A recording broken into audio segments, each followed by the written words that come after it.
Hi, friends. Welcome back to the channel. Today I have a friend here with me. Her name is Linda. She shared a story with me that literally took my breath away. Just imagine a woman, a family, a grown-up son, and then one day something happened that she herself never expected. Let's find out how it all happened. Let's go. Secrets of Alex's Friends. Hi everyone, my name is Linda, and before I even start, I want to say this. Please don't judge me too quickly. I know what I'm about to share might sound shocking, maybe even wrong, but it's something that happened in my life and I can't pretend it didn't. Sometimes the things we least expect are the ones that change us the most. It all started pretty simply. My son Jason is 21, and like most guys his age, he's always hanging out with his friends. Our house was kind of the spot where they'd gather. Movies, video games, late-night snacks in the kitchen. I liked it that way, honestly. It made me feel good knowing where my son was, who he was with, and that he was safe. And that's how I met Alex. Alex was different from Jason's other friends. He wasn't loud or goofy. He had this calm, confident way about him. He'd always look you straight in the eye when he talked, and there was something disarming about that. The first time Jason introduced us, Alex shook my hand and said, "It's really nice to meet you, Mrs. Carter." Not many 21-year-olds still show that kind of respect. At first, I thought nothing of it. He was just one of the boys. But the more he came around, the more I noticed little things. The way he'd always offer to carry in the groceries without being asked. How he'd sit in the kitchen and actually talk to me while Jason was upstairs changing. He'd ask about my day, about my job, about books I liked. And I caught myself smiling more than I should have. I told myself it was nothing, just harmless conversation. I was a mom for God's sake. But deep down, a tiny voice whispered, "Why are you paying so much attention to him?" One evening stands out in my memory. Jason had gone out for a late shift at work, and Alex came by to drop off something he borrowed. He could have just left it, but instead he stayed in the kitchen, leaning casually against the counter, talking with me like we were old friends. We must have talked for over an hour, about music, about how he was figuring out his future, even about how tough it was growing up without much money. I saw a side of him I hadn't before. And here's the hook, the part where things began to twist in my mind. I realized I looked forward to these moments. I started noticing when Alex's car pulled into the driveway. I'd find myself fixing my hair before coming downstairs. I hated myself for it, but I couldn't stop. The dangerous thing about attraction is how quietly it sneaks up on you. It doesn't announce itself. It just builds, little by little, until one day you realize it's no longer innocent. I remember lying in bed one night, staring at the ceiling, thinking, what am I doing? This is my son's friend. This is completely off limits. And yet, I also couldn't shake the rush I felt when Alex laughed at one of my jokes, or when his hand brushed mine while passing a plate at dinner. I want to be clear, nothing had happened yet, but the tension was there. Thick enough to touch. And it scared me because I didn't know how to make it stop. Looking back, I think that was the moment when a line started forming in my head. A line I knew I should never cross. But even as I told myself that, a part of me wondered, what if crossing it would change everything? And that question haunted me more than I ever imagined it could. I can still remember that night like it was yesterday. Jason had told me he'd be at work late, and the house felt empty.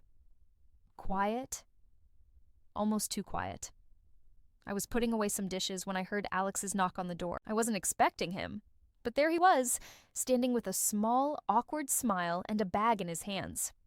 "Hey, Mrs. Carter," he said. "I thought I'd drop this off." I accidentally left it at your place last time I smiled and motioned for him to come in. Normally, I would have just handed it to him and sent him off, but tonight felt different. I don't know why, maybe the emptiness in the house or the way the light hit him through the window, but something shifted.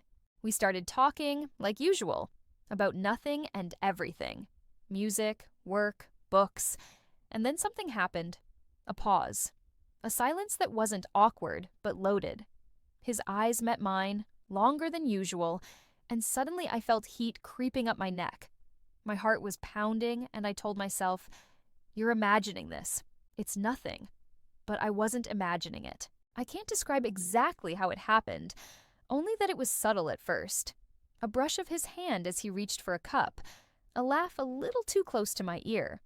Every small gesture sent a shock through me. I knew it was wrong, but I couldn't make myself stop noticing. And then it happened. A moment, a single fleeting moment where our hands touched and the air around us seemed to change. I panicked, pulled my hand away, and laughed nervously. Alex smiled a little sheepishly and said, "Sorry, I didn't mean..." But I didn't let him finish. Something in me just leaned in, and that was it. One thing led to another, and suddenly, boundaries we had never crossed were gone. I didn't even realize how it had happened until it was over, until the adrenaline left me shaky and breathless. I remember sitting on the couch afterward, my hands trembling, thinking, what just happened? What have I done? I couldn't look at Alex. I wanted to, but I also didn't. We didn't speak for a long moment. The air was heavy with things unsaid. And then he simply said, I don't know what to say. Neither did I. That night, as I lay in bed, I couldn't sleep. My mind kept replaying everything. Every touch, every glance, every word. I felt guilty, ashamed, exhilarated, all at once. And the worst part? I knew there was no turning back. Even if Jason never found out, even if no one else did, my life had already changed in ways I couldn't take back. The scary thing about moments like these is how quickly they rewrite your reality.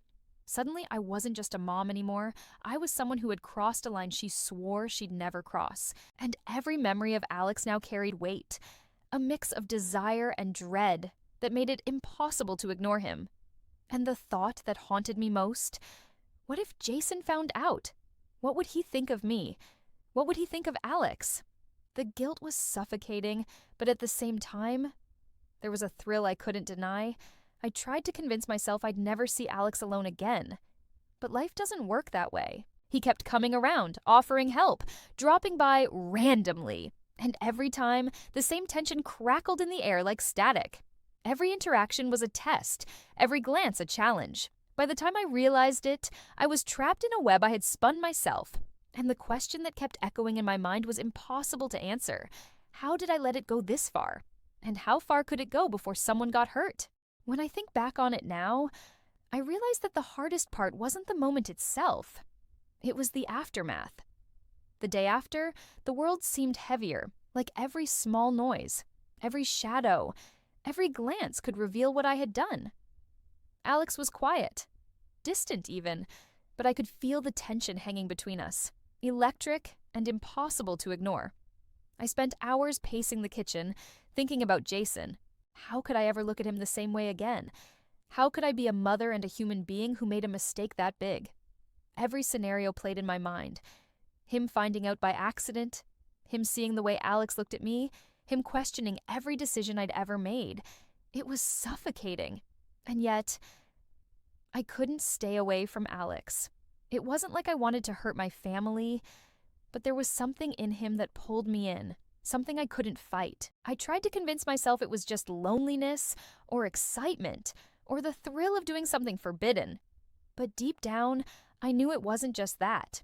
Weeks went by like this. Stolen moments, secret smiles, and the constant gnawing feeling that we were heading toward disaster.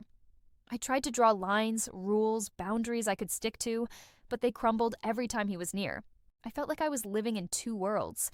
One where I was the responsible mother, the wife, the woman who cared about her son, and another where I was a woman driven by impulse, desire, and curiosity that wouldn't leave me alone.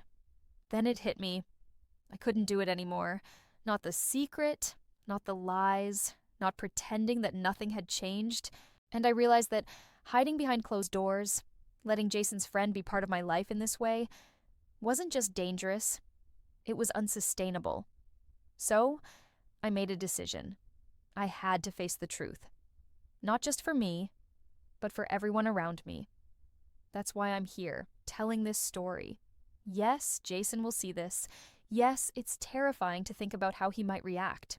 But keeping this secret would eat me alive, and honestly, I can't live in that kind of shadow anymore. Sharing it publicly here, on this channel, is my way of taking back control. It's my way of saying, I made a mistake, I faced it, and now I'm owning it. Consequences and all. It's scary, it's embarrassing, it's raw, but it's real. And here's the thing. As I talk about it, I realize something important. Life doesn't give us easy choices. It doesn't always give us the chance to be perfect. Sometimes it forces us into situations where we have to confront who we really are, what we really want, and what kind of person we are willing to be. I can't predict what Jason will think or how he'll react. I can't even predict what Alex might do. But for the first time since everything happened, I feel a strange sense of relief. Not because it's over, nothing is ever really over, but because I finally stopped hiding. And that, I think, is the hardest and most important lesson I've learned. Honesty is terrifying, and owning your truth can be the most difficult thing in the world. But it's also the only way to live without constantly looking over your shoulder, afraid of when the next secret might slip, or the next lie might unravel everything. So here I am, sharing my story with you, hoping that maybe, just maybe, someone out there understands that life doesn't come with instructions. That sometimes we stumble, sometimes we make mistakes, and the only thing we can do is face them. Head on, openly, and with whatever courage we can find inside ourselves. Thank you for listening. I wish I could tell you that this is the end of the story, that life immediately returned to normal. But the truth is, it's never that simple. But maybe, by sharing this, I've taken the first step towards something resembling peace. And for now, that has to be enough. Wow, I don't even know where to start. Linda's story is intense, emotional, and honestly, it makes you think about how complicated life and relationships can be. Now I want to hear from you, my viewers. Do you think there's ever a right choice in situations like this? I want to read your thoughts, so make sure to leave a comment below. I promise I'll read as many as I can. Don't forget to hit that like button. It really helps the channel grow and allows me to bring you even more real, unbelievable stories like this. Also, make sure you're subscribed and hit the notification bell so you never miss a story that will leave you speechless. Thank you so much for watching, thank you for listening, and as always, I'll see you in the next video. Take care, and bye for now. Secrets of Alex's Friends.